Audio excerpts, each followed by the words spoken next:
सराम जाडलो ह्या तुम्ही ह्या वयामध्येच ते नष्ट झाले पाहिजे.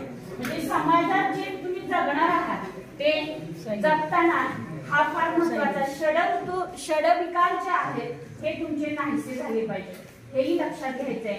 आणि अजून एक उमगलं की सैराट व्हायचंय पण ते करिअरसाठी सैराट व्हा, त्यातून जे निष्पन्न होणार आहे आणि नंतर सैराट वालीची घरवाली ती आपोआप येणार आहे.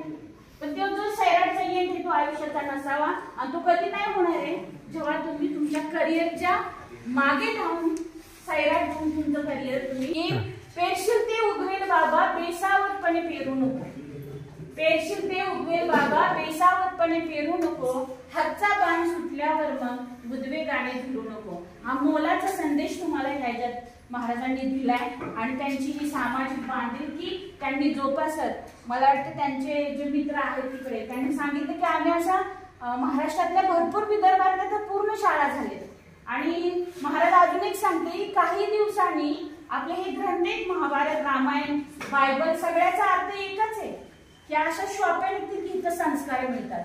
आणि ही गरज ह्या पिढीला आहे. जर स्वामी विवेकानंदांचं जर स्वप्न होतं की त्यांना काय करायचं होतं, 20 वर्षामध्ये ते बोलले होते की भारत हा काय करायचा आम्हाला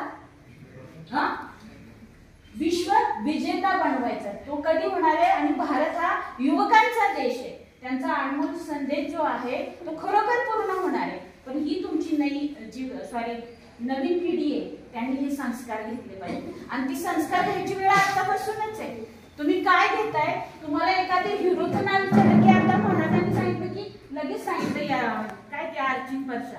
ऍक्च्युली त्यांची नावं वेगळी आहे, तुम्हालाही माहिती आहे. पण तुम्हाला जर रामायण महाभारत पुराण बायबल मधले जर विचारलं तर आपल्याला ते आपण एखाद्या मूवीज मध्ये बघितले तेवढाच संदर्भ माहिती. पण बाळांनो हे आपल्या रक्तात भिनलेले अशी लोक घडले समाजामध्ये आणि ह्यांचा एकच ध्येय आहे, समाज हा काय झाला पाहिजे, सुधारला पाहिजे. आणि तो असा नाही सुधारणार, तो काय केलं पाहिजे, तुमच्यातून सुधारणार, तुमच्यातून आमची ओळख होणार.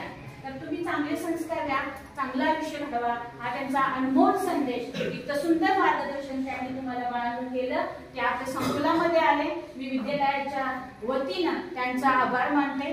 त्याचबरोबर त्यांचे मित्र जे आले तेही दत्तात्रय भुजबळ ते नारायणपूरचे भक्त आहेत. हा, तर त्यांनी दत्तात्रय महाराजांचे म्हणजे अण्णा महाराजांचे शिष्य नारायणपूरचे त्यांचे दोन्ही व्यक्ती आपल्या समोर आल्या. त्यांनी खूप छान सामाजिक बांधिलकी जोपसत जे कार्य करत आहेत त्याबद्दल मी संकुलाच्या वतीने त्यांचे आभार मानते.